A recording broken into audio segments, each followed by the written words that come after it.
إلى حضرة النبي المصطفى سيدنا رسول الله صلى الله عليه وسلم وإلى كافة الأنبياء والمرسلين ولأزواجه أمهات المؤمنين ولأهل بيته وذرياته وأصحابه أجمعين وثم إلى أرواح مشايخنا ومعلمينا وعلمائنا وخصوصا إلى روح شيخ مصنف هذا الكتاب وأصوله وفروعه ومن ينتسب إليه أجمعين. شيء لله لنا ولهم الفاتحة. أعوذ بالله من الشيطان الرجيم. بسم الله الرحمن الرحيم. الحمد لله رب العالمين الرحمن الرحيم مالك يوم الدين. إياك نعبد وإياك نستعين. اهدنا الصراط المستقيم صراط الذين أنعمت عليهم غير المغضوب عليهم ولا الضالين آمين.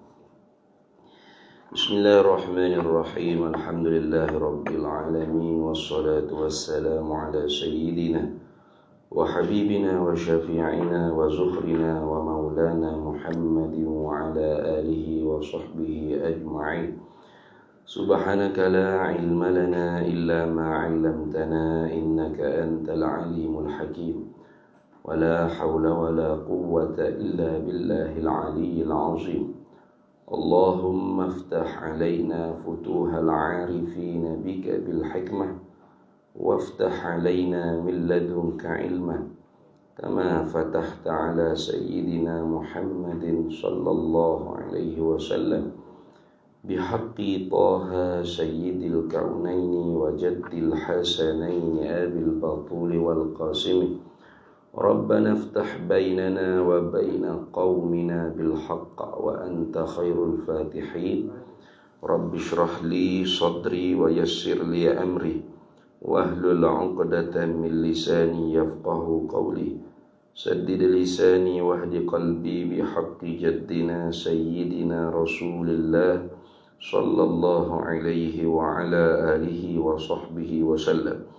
رب يسر ولا تعسر وتمم بالخير يا كريم. أما بعد.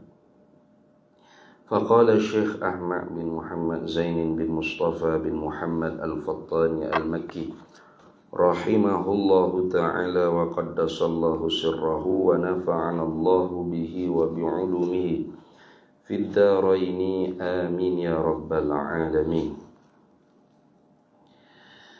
Kemudian situ deh. Kemudian tabi'un.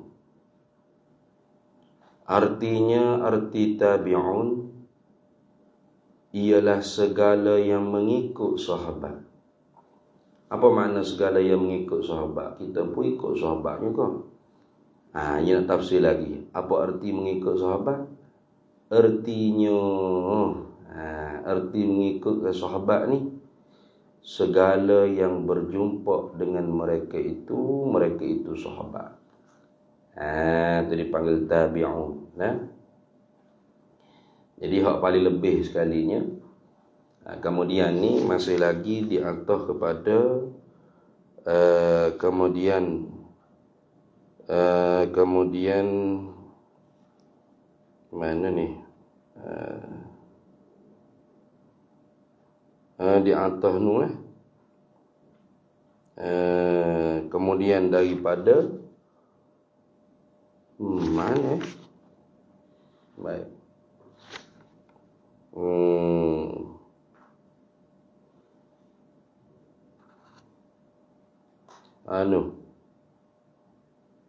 Kemudian daripada sahabat Nabi sallallahu alaihi wasallam. Jumpa dah. Kemudian maka segala sahabat dan mereka itu sahabat tu berlebih kurang pula segala martabat mereka itu pada Allah yang di sisi Allah Taala. Kemudian dia menyatakan afdal daripada mereka itu sahabat. Kayak gitu.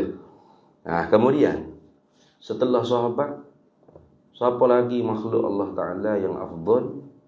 Ialah tabi'un. Tabi'un ni makna orang yang mengikut kakak sahabat. Segala orang yang mengikut kakak sahabat. Apa artinya orang yang mengikut kakak sahabat? Iaitu segala yang berjumpa dengan mereka itu sahabat. Nak dikatakan orang panggil tabi'in atau tabi'un ni sekurang-kurang dia bergaul dengan sahabat setahun. Dia bersuhbah dengan sahabat Nabi itu setahun. Dia tak serupa dengan sahabat Nabi SAW dikira sebagai sahabat tidak dengan dhabit masa kena setahun bergaul dengan Nabi SAW. Syaratnya hanya jumpa dengan Nabi SAW pada orang panggil majlis ta'aruf, mana majlis pada keadaan kita nama majlis itu mungkin majlis kena ada kenduri kendara ke bekwah tu apa bukan, maknanya tempat yang sah untuk saling kenal mengenal. Gitu dia bang, majlis ta'aruf.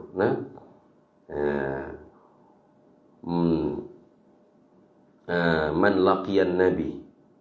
Okey, sahabat kita sebut dahulu okey. Siapa sahabat? Man laqiyan nabi, mereka yang berjumpa dengan Nabi sallallahu alaihi wasallam mubasyaratan, langsung jumpa itu dengan makna fi hayatin nabi, pada masa hidup Nabi di dunia ni.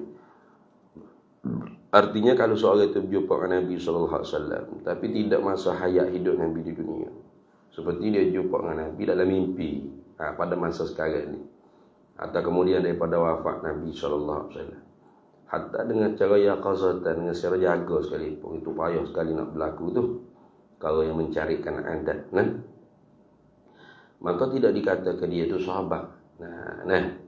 Karena sahabat tu mesti man laqiyan nabi mubasyaratan ay fi hayatin nabi, mereka yang berjumpa dengan Nabi sallallahu alaihi wasallam pada hayat hidup Nabi sallallahu alaihi wasallam di dunia. Jumpa tu pula pada tempat yang sah saling kenal mengenal. Maknanya walaupun kita kata dia tak nampak Rasulullah kerana dia jauh, orang ramai, ataupun kerana buta. Ada sahabat yang buta, seumpama Abdullah bin Ummi Maktum. Itu sahabat yang buta, muazzin Rasulullah sallallahu alaihi wasallam, khusus pada sembahyang subuh, kayak gitu. Tetapi dikatakan orang panggil sahabat. Kenapa? Kerana jumpa dengan Nabi sallallahu alaihi wasallam, walaupun dia tak boleh melihat rupa Nabi sallallahu alaihi wasallam. Syaratnya berjumpa je. Gitu dah. Tapi semata-mata jumpa. Abu Lahab, Abu Jahal pun berjumpa juga. Maka adakah dikatakan Abu Lahab, Abu Jahal tu sahabat? Ada. Tak dikatakan sahabat. Tengok. Tak dikatakan sahabat. Pasal syaratnya lagi wa amana bihi, dan beriman dengan Nabi sallallahu alaihi wasallam. Mesti kena beriman dengan Nabi sallallahu alaihi wasallam. Jadi berjumpa tadi tu walau lahzatan, sekalipun lahzah. Lahzah ni mana? Sekali tu dia jumpa. Dia jumpa Nabi, mengucap dia kena syahadat, lepas tu meninggal dunia. Syahid. Ada ke sahabat gitu? Terus mengucap dengan syahadat, sahut panggilan jihad, syahid dalam peperangan. Tak ada nak bergaul lama. Sekali tu aja jumpa Nabi, terus masuk Islam, terus orang panggil panggilan jihad, pergi perang, mati syahid. Tapi syaratnya mesti wa ma ta'ala zalikal iman, mati di atas demikian itu iman. Syaratnya mesti orang panggil meninggal dunia di dalam beriman kepada Allah dan Rasul. Artinya kalau seorang itu dia beriman mula-mula jumpa Rasulullah, kemudian dia murtad dan mati dalam keadaan murtad, maka terkeluarlah orang panggil diri dia itu daripada pangkat sahabat, tak dikatakan sahabat. Sebaliknya kalau dia murtad kemudian masuk ke Islam, gaul pula dengan Nabi SAW, maka tetap dikira sebagai sahabat. Gitulah. Fahuwa, maka orang ni sahabiyun, dia tu sahabat. Jadi nak ceritanya, nak dikira sahabat tu tidak dengan dhabit lama mana dia kena bergaul dengan Nabi SAW, walau lahzatan. Walau kana liqa tadi, walaupun berjumpa dengan Nabi tu lahzatan, lahzah. Sa'atan, satu saat, satu masa, satu detik. Jumpa Nabi, pak beriman tu mati, lepas tu cabut nyawa. Siapa aja, maka dikira sebagai sahabat. Tu. Sebaliknya tabi'un tidak seperti sahabat lah. Tabi'un ni tidak seperti sahabat. Dia mesti syaratnya lama masa dia bergaul dengan sahabat, maka baru boleh dikatakan tabi'un. Gitu. Baru boleh dikatakan tabi'un. Berarti bukan semua orang yang sepak dengan sahabat tu dikira sebagai tabi'un. Kita nak cerita situ je. Bukan semua orang yang sepak dengan sahabat tu dikira tabi'un. Tidak. Kerana syarat tabi'un ni mesti dia bergaul dengan sahabat, dia berguru dengan sahabat, dia bersuhbah dengan sahabat Nabi SAW ni sekurang-kurangnya setahun. Barulah dikatakan dia tu masuk dalam jumlah tabi'un. Kenapa jadi lain tu? Jadi kalau nak dikira tabi'un tu, dhabit masanya sekurang-kurang lama bergaul dengan sahabat setahun. Sebaliknya kalau sahabat tidak ada dhabit masa kena setahun dengan Nabi baru dikira sahabat, tidak. Maka kata ulama, kerana cahaya yang ada pada Nabi SAW tu tidak panggil apa? Cahaya hidayat, asbab hidayat Nabi kita Muhammad SAW tu terlebih besar. Tidak seperti cahaya sahabat, cahaya asbab hidayat sahabat kepada tabi'in. Itulah. Jadi kerana tu, kalau sahabat jumpa pak Nabi lepas tu mati, dikira sahabat. Tapi kalau tabi'un tak boleh gitu. Sehari 2 hari ya duduk mengaji dengan sahabat, lepas tu musafir hidup menego kau gapo, tak gaul gapo, maka tidak dikira sebagai tabi'un. Tu gitu dah. Tu. Kerana power yang ada di Rasulullah tu sangat besar, tidak sebagaimana power yang ada di para sahabat. Maka sebab tu lain. Tidak orang panggil sahabat tu dibobik dengan masa lama bergaul dengan Nabi SAW, tapi pada tabi'un disyarat atau didobik orang panggil dhabit lama masanya bergaul dengan sahabat, baru dikira sebagai tabi'un. Berarti bukan semua orang yang hidup di zaman sahabat itu dikira sebagai tabi'un. Tu kan ada orang tak bergaul pun, tak mengaji pun dengan sahabat. Cara hari dia, cara habuyuk nasi dia, makan minum dia, maka tak ada nak bergaul, tak ada nak mengaji, tak ada bersuhbah dengan sahabat-sahabat Nabi. Walaupun dia hidup di zaman yang cemerlang, gemilang dan terbilang tu, maka dia tidak diiktibar, dibilang sebagai tabi'in. Gitulah. Jadi sebab tu yang dikatakan sebaik-baik kurun tu berarti orang yang bergaul dengan orang yang terbaik. Gitulah. Kerana kalau kita tengok kan, bukan tak ada orang jahat pada zaman sahabat. Tak gitu. Abdullah bin Sahabat tu lahir di bila? Beranak di bila? Puak Khawarij, puak Mu'tazilah, apa lagi? Puak Qadariyatul Ula. Puak apa lagi? Syiah Rafidiyah, puak Nasibiyah. Itu zaman-zaman sahabat tu ada lagi lah. Zaman-zaman sahabat tu ada lagi. Bahkan Khawarij ni bunuh dengan sahabat. Halal ke darah Sayyidina Ali, Sayyidina Muawiyah, Sayyidina Abdullah bin Amr al-As. Maka adakah mereka-mereka ni dikira sebagai tabi'in sebab duduk dengan sahabat tu? Abdurrahman bin Muljam atau Muljim tu, itu di zaman Sayyidina Umar tu, Sayyidina Umar hatta dia sebagai guru Quran di Mesir, ya akhirnya berfaham dengan pahaman Khawarij. Mana Khawarij? Yang tidak setuju dengan diplomasi Sayyidina Ali dengan Sayyidina Muawiyah, bersuluh, tahkim, buat diplomasi untuk gencatan senjata, okay? Akhirnya mereka ni lah keluar daripada kelompok Sayyidina Ali, keluar daripada kelompok Sayyidina Muawiyah, lalu ambil Quran, dipacok di kepala tombok, lalu melaungkan slogan la hukma illa lillah. Tidak ada yang boleh memberi hukum melainkan bagi Allah Ta'ala saja. Maka siapa yang menghukum dengan hukum selain daripada hukum Allah Ta'ala, maka kafir dia. Wa man lam yahkum bima anzalallah fa ulaika humul kafirun. Maka Ali ini kafir. Muawiyah ni kafir. Abdullah bin Amr bin Al-As kafir. Kenapa? Karena mereka ni berhukum dengan hukum berbincang sama sendiri. Hak mana hak boleh tolak ansur. Hak mana hak boleh orang panggil kita kira cara-cara nak beranak lah. Dah kita selesai cara nak beranak. Cara fikir dengan akal. Macam mana nak settle ni. Itu tidak ambil daripada Quran tu. Maka kafir habis halal darah. Maka sebab tu mereka tu tidak dikatakan tabi'un. Walaupun mereka tu sebab bergaul dengan sahabat. Bahkan mereka tu kembali menentang, bahkan menghalalkan darah sahabat. Sehingga membunuh Sayyidina Ali karamallahu wajhah. Khawarij ni dia hantar 3 orang untuk bunuh sahabat-sahabat Nabi.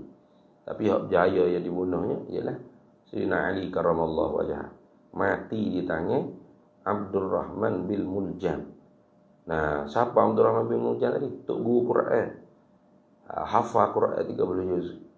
Bahkan ibadat dia sangat kuat. Sepanjang siang hari berpuasa. Sepanjang malam tu tahajud.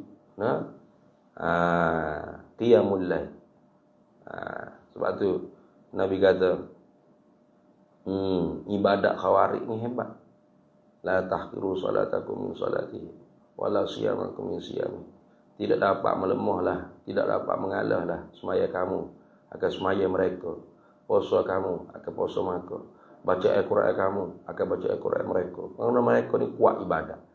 Tapi yakhrujuna minad dini kama yamruqu minal kama yamruqu sahmu minar ramiyati. Maka keluar daripada agama ni secepat anak panah yang terlepas daripada busurnya. Tengok. Artinya tidak masuk agama tu dalam jiwa mereka. Tu dah. Islam dia tu hanya di lidah. Tidak masuk ke dalam hati dia, tidak. Zahir saja mengatakan dia Islam. Tapi batinnya kufur. Kenapa? Karena mereka ni gemar mengkafirkan orang Islam. Sebab tu Nabi kata, la yarmi rajulun li akhihi bil kufri wala bin nifaqi illa irtaddat alaih. Tidaklah mana-mana orang yang melontarkan hukuman kufur pada saudara dia atau menafik pada saudara dia, kalau tidak benar hukuman tersebut, maka akan kembali balik hukum tersebut kepada diri dia. Maka kita tak tahu mana orang itu kufur ke nifak. Maka kita tak nak cek dalam hati dia, melainkan dia menzahirkan dengan lidah dia. Bahasa saya ni kafir, bahasa saya ni tak percaya pada Nabi Muhammad. Barulah kita boleh kata dia kafir. Kalau dia masih lagi sembahyang, masih lagi puasa, masih lagi tutup aurat, masih lagi mengucap rukun syahadat, masih mengaku dia Muslim, dia Islam, maka tak ada sebagai hak kita tu nak hukum dia tu kafir ataupun munafik. Ni bawa munafik lah kan? Jangan awak sedap gitu. Takut bimbang kita tu termasuk di kalangan khawarij. Itu dah.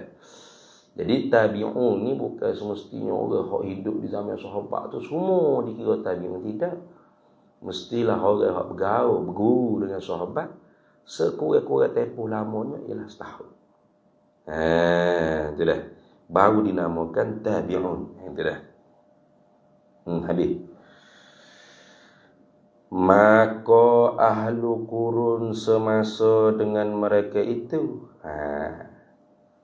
maka kemudian daripada tabi'un, siapa lagi hak lebihnya? Ialah ahlu kurun. Ahli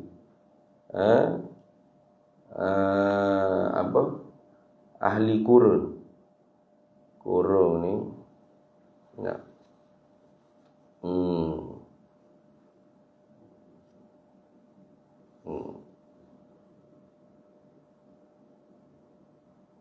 ahli zaman lah, begitu tak apa. Ya satu kurun tu sama dengan masa 100 tahun.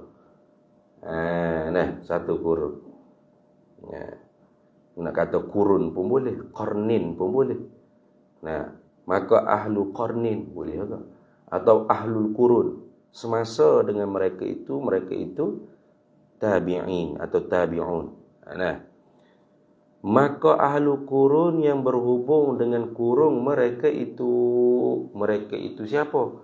Mereka itu ahli kurun semasa dengan mereka itu tabi'in. Ini berdasar dengan hadis Nabi sallallahu alaihi wasallam. Mana? Afdalu khairul quruni qarni. Sebaik-baik kurun itu ialah kurunku. Kurunku sini mana kurun yang adanya Nabi sallallahu alaihi wasallam padanya. Nah, dan kurun yang ada padanya itu sahabat. Summal ladzina yalunahum fasakata Rasulullah sallallahu alaihi wasallam. Habis kayak gitulah hadis. Jadi Nabi kata sebaik-baik kurun ialah kurunku. Apa kurunku? Ini kurun yang aku ada padanya dan sahabatku ada padanya. Maka dikira lah. Nah, kurun hak Nabi duduk ada padanya. Kemudian campur dengan kurun sahabat. 2 kurun jadi. Kurun Nabi, kurun sahabat. Kemudian summal ladzina yalunahum. Kemudian kurun yang mengiringi akan mereka itu. Yani kurun yang mengiringi akan sahabat, kurun tabi'in. Mereka yang sempat bergaul dengan sahabat, mengaji dengan sahabat sekurang-kurang lama tempoh bergaul mengaji dengan sahabat tu setahun. Summal ladzina yalunahum. Kemudian kurun yang mengiringi akan kurun yang mengiringi ke sahabat. Iaitu tabi'ut tabi'in. Kayak gitu. Yang mengikut akan tabi'in. Jadi dikira-kiranya lebih kurang 400 tahun. Tu orang panggil kurun yang kalau ada orang yang bergaul dengan orang yang terbaik, itulah orang-orang yang terbaik pada zaman tersebut. Ada pun jahat, duk zaman Nabi, Abu Lahab, Abu Jahal tu hidup di kurun Nabi dah. Nah, Abu Lahab, Abu Jahal ke apa tu? Umayyah bin Khalaf ke apa? Kapi-kapi jahiliyah tu. Nah, kapi Quraisy ke apa tu? Hidup di zaman Nabi dah. Tapi dia tidak dikira sebagai sebaik-baik orang yang duduk pada zaman Nabi. Pasal dia jahat. Dia ingkar. Dia lawan Nabi sallallahu alaihi wasallam. Jadi sebaik-baik kurun itu mana sebaik-baik orang yang bergaul dengan orang yang terbaik pada masa tersebut. Nah. Jadi siapa orang yang terbaik? Tak syak ragu-ragu Nabi sallallahu alaihi wasallam. Sahabat-sahabat Nabi, radhiyallahu taala anhum ajma'in. Kemudian tabi'un, orang mengikut kakak sahabat, orang bergaul dengan sahabat. Kemudian orang mengikut kakak orang mengikut dengan sahabat. Tabi'un tabi'. Nah, inilah orang-orang yang terbaik pada masa yang terbaik. Nah, habis itu. Jadi 400 tahun. Kemudiannya lepas pada itu dipanggil khalaf, kurun yang kemudian. Jadi 4 kurun yang yang terbaik ni itulah dikatakan salaf. Salaf tapi salafus soleh. Sebab di sana pun ada juga salafut soleh di sini.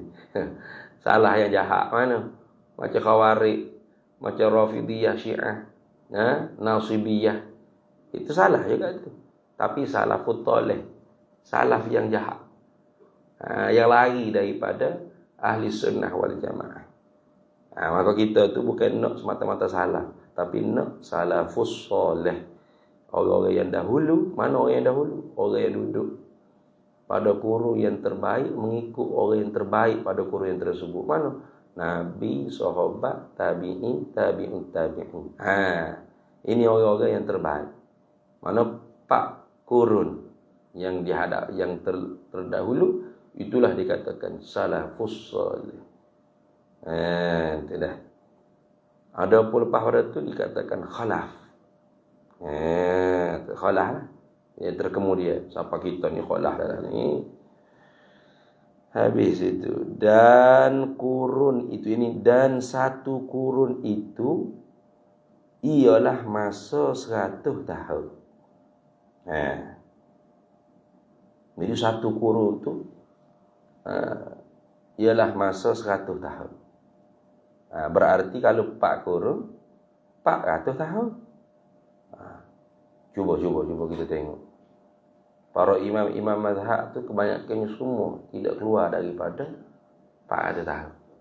Nah, semua duduk di kurung yang boleh kurung ketiga, akhir kurung kedua, di dalam kurung ketiga. Itu. Dah. Termasuk imam kita Syafi'i, Imam Abul Hasan Al-Asy'ari, Imam Nu'man bin Thabit Abu Hanifah, Imam Abu Mansur Al-Maturidi, Imam Juni Al-Baghdadi, Imam apa lagi weh? Banyaklah. Nah, Imam Ahmad bin Hanbal, Imam Malik bin Anas. Ini semuanya orang-orang yang masih di dalam 4 kurun yang terbaik tadi. Maka sebab tu kita ni orang yang mengikutkan mazhab ni lah, orang yang mengikut salafus soleh.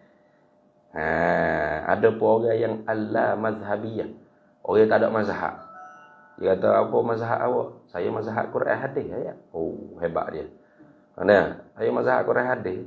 Nah, tak ada pakar-pakar mazhab apa. Nah, mazhab saya mazhab Quran hadis. Maka orang ni dia tidak mengikut salaf. Lepas tu bukan bahayanya, takut dia ikut kepala otak dia dalam menafsirkan Quran hadis. Man fassara al-Quran bi ra'yih falyatabawwa maq'adahu minan nar.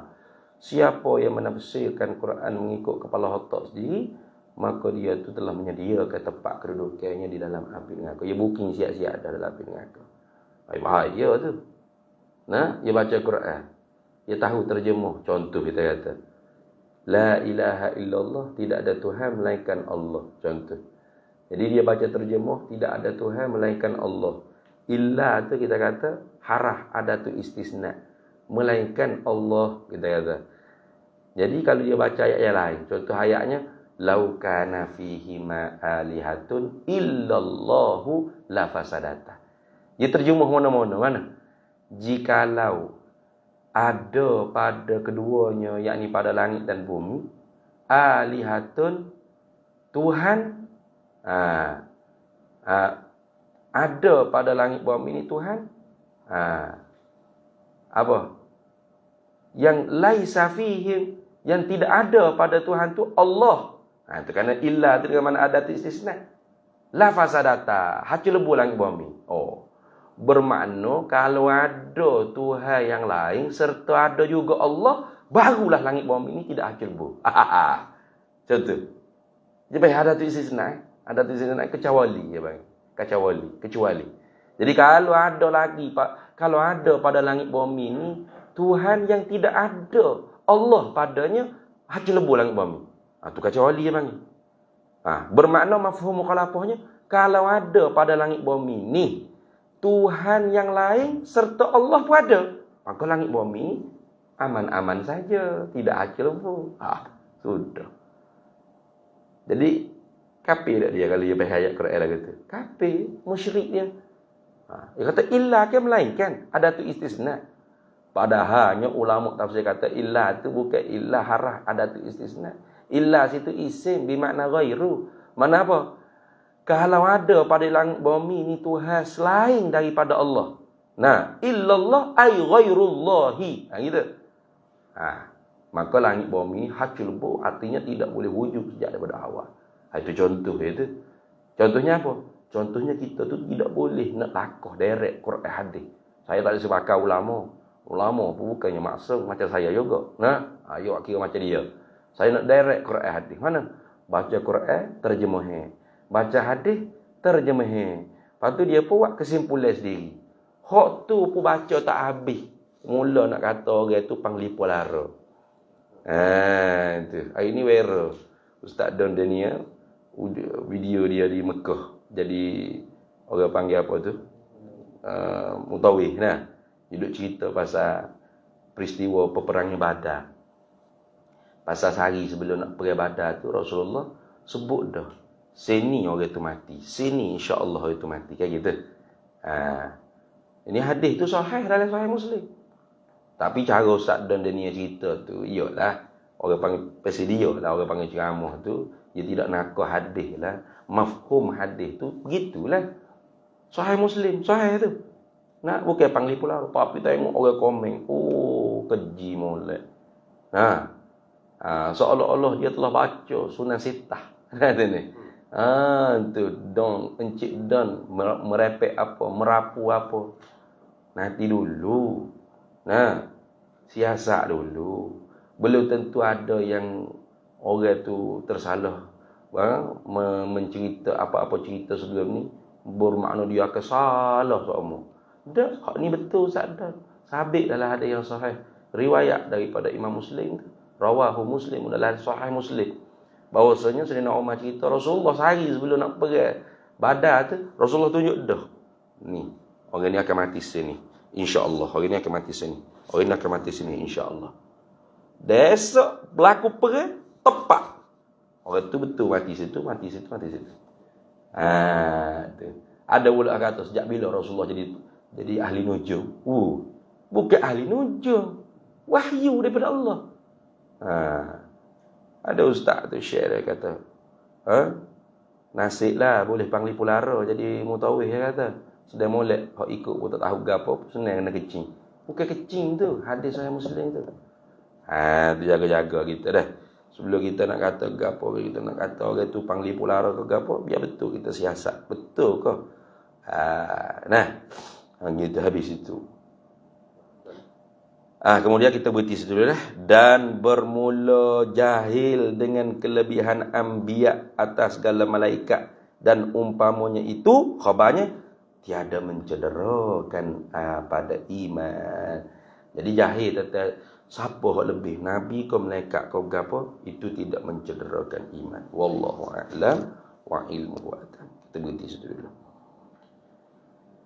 Bismillahirrahmanirrahim. Allahumma inna nas'aluka min khairi ajilihi wa ajilihi ma 'alimta minhu wa ma lam na'lam, wa nas'aluka al-jannata wa ma yuqarribu ilayha min qawlin wa 'amalin wa niyyatin wa i'tiqad, wa na'udzu bika minan nar wa ma yuqarribu ilayha min qawlin wa 'amalin wa niyyatin wa i'tiqad, wa nas'aluka min khairi ma salaka 'abduka rasuluka nabiyyuka Muhammadun sallallahu alaihi wasallam.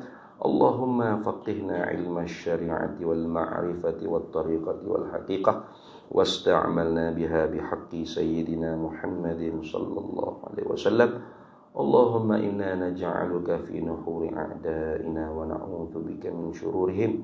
Allahumma baddid shamlahum wa farriq jam'ahum wa shattit kalimatahum wa zalzil aqdamahum wa sallit 'alaihim kalban min kilabik ya qahhar ya qahhar ya qahhar ya jabbar ya jabbar ya jabbar ya muntaqim ya muntaqim ya muntaqim ya Allah ya Allah ya Allah. Allahumma ya munzilal kitab wa ya mujriyas sahab wa ya hazimal ahzab ihzim a'da'al muslimin wa ansuril muslimin alaihim. Allahumma a'izal islam wal muslimin wa ahlikil kafarata wal mubtadi'ata wal musyrikin wal yahudaz zalimin wal mujrimin. Allahumma alayka bil yahud al mu'tadin wa man nasarahum wa man awanahum wa man walahum. Allahumma ansur al ikhwana al muslimin wal mujahidin wal mustada'afin fi Palestin, khususan fi Gaza wa fi kulli makan wa fi kulli ardil Islam. Rabbi fanfa'na bi barakatihim wahdina al husna bi hurmatihim wa amitna fi tariqatihim wa mu'afatihim min al fitan. Wa sallallahu alaihi wasallam ala sayyidina Muhammad wa ala alihi wa sahbihi wasallam. Alhamdulillah rabbil alamin.